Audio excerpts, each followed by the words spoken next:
Hold your horses, I'm running, I'm getting there, hold your horses. Who's there? Ah, the mailman, hold it, let me get the door for you. That is just great, just put the things on the floor and I'll take care of them, no worries. Many thanks, huh?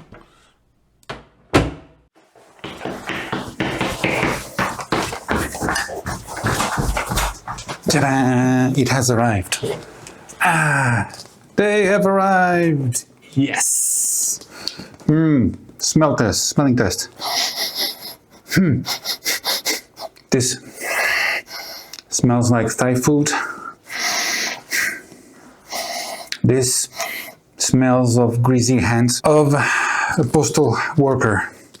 My best friends. Let's open this one up. Blah, blah, blah,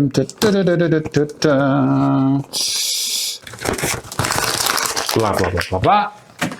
Oh, bubble wrap. Bubble wrap. It's the lens. Many minutes later. I am about to do a review on it. Hey, that's not that bad. That's very, very clean. This is all metal.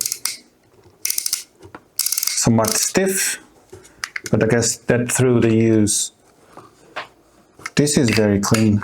This is literally unused. There is no use whatsoever on this lens. This is brand new. This probably came out of a box.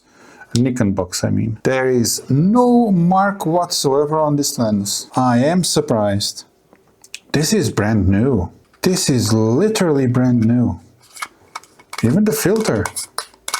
This is supposed to be the worst lens of all the Nikkors, the worst zoom lens. This is a push-pull. Let's see how she fares. But I'm all excited for this. So, next one. Thai food. 15 minutes later. Schluck. Hey. Lots of bubble wrap. Lots and lots of bubble wrap. And this should be... 2 hours later. This is more bubble wrap. And eventually I was able to pull out the Horseman bag that I ordered 5 days ago. This is a knit exposure 120 film Horseman bag because I broke my back, well, the back of the camera, not my own back, a while ago. So let's roll the intro and start with a review of the Nikkor 43-86 f3.5.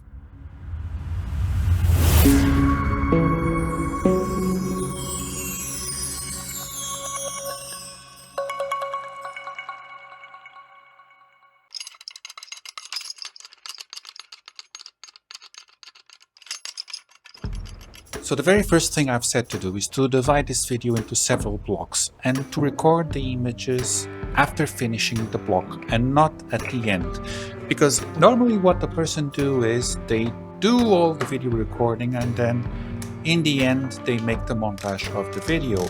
But I'm afraid that if I do it like that and I see the images at the end, seeing the images will actually contaminate my opinion. So I'm recording as time goes by, therefore avoiding seeing the final result. This is the canister that I used to hold 135 film. This is how she looked when she was brand new. So you can clearly see that being 15 years on my pocket does much more damage than 15 years on Lisbon State Penitentiary. And here I am loading the Nikon F2. Now, I'm going to take my time loading this, and I could have said that this is a lengthy progress, that you have to do it slowly and think of it, but no.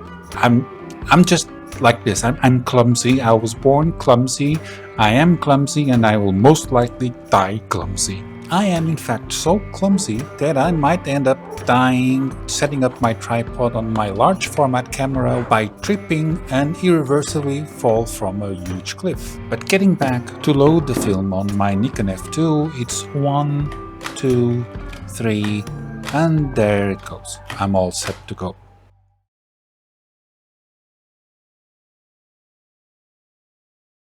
Now, this is an all-metal, very well-built lens. This in fact reminds me of the old 50mm f2, which has more or less the same base as this one. Just the difference are the colors of the f-stops. But this is completely made of metal, looks good, feels good, and it works as it should. One thing that I have to mention is that this is a push-pull zoom lens, meaning that inside the lens there is an air drift when you bring the lens close to you. In analog terms, this doesn't mean a thing. If there is dust inside and that dust is vacuumed to your film, there's no issue because you shoot the film and then the dust goes away. If you have a digital camera, this works as a blower, so it blows the dust to your sensor and it stays there attached to your sensor. So you need to take this in calculation if you are willing to buy this lens or not. I have an analog camera, I don't have any issues with it. I'm perfectly fine. I will not use this in a digital camera because dust will appear and eventually it gets blown to the sensor. So one of the things that you will notice on this camera is that the minimum focus distance is 1.2 meters, which is a bit too long, and infinity appears at 20 meters, which is a little bit too far.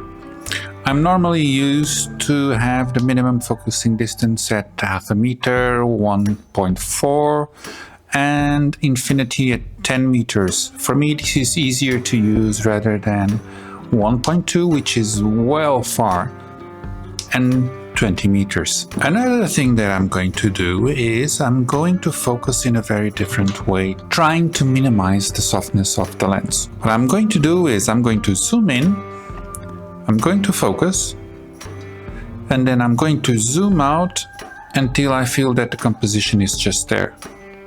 And therefore I'm going to guarantee that everything is in focus as it should be. So I'm not going to do the normal, which is to go for the composition and then zoom it over there. Another thing that is quite handy in this case is the focusing lines. So you always know how far you're focused. For instance, you're shooting at f11. And at f11, if I zoom in out to this, I know that everything from 2.5 meters to roughly 9 meters is going to be in focus.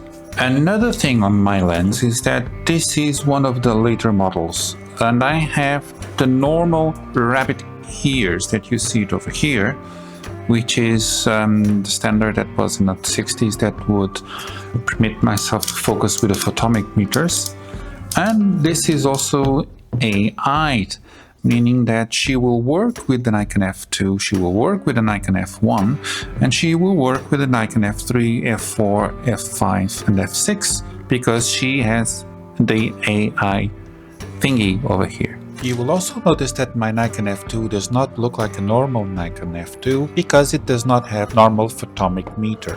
This eye prism would come with the Nikon F2 as a standard, and normal the photographer would actually either throw this away or would actually choose not to have it and already bring it with the photomic meter. This means that the eye prism is actually a rarity in comparison with the photometer. You can see this in the prices of eBay, where it's actually quite normal to find the eye level prism much more expensive than the camera, photomic, and the lens itself. But we're now in the 10th minute of the video, so it's time to take the lens and the camera outside and do what it's meant to be done, to shoot film. And I'd like to take the opportunity to re-stress, to re-say that I haven't yet developed the images, so I know nothing of the outcome of this shoot.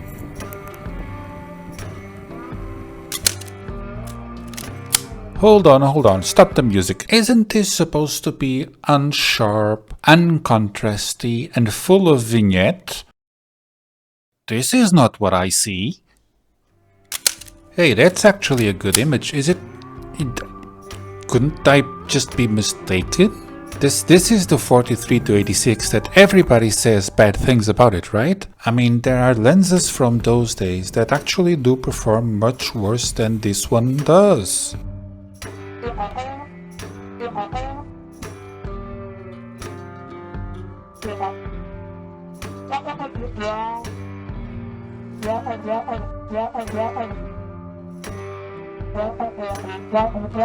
Let me quote you somebody really well known in the photography business, which has been around for several decades. It's a guy called not so Rockwell, let's put it this way.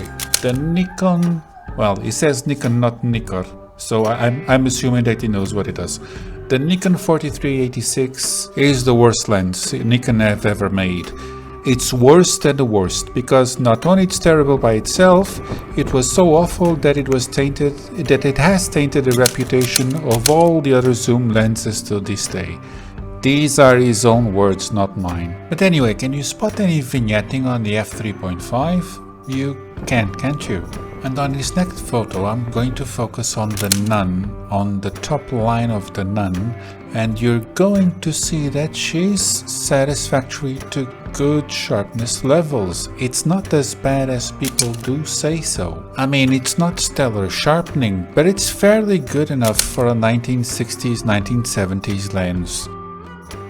And this one of the bunch is the only one that I found out to be a bit soft, because instead of zooming into 80 focus and then zooming back to the composition, I just zoomed in and did the composition there on the spot. That's why this one is a bit soft.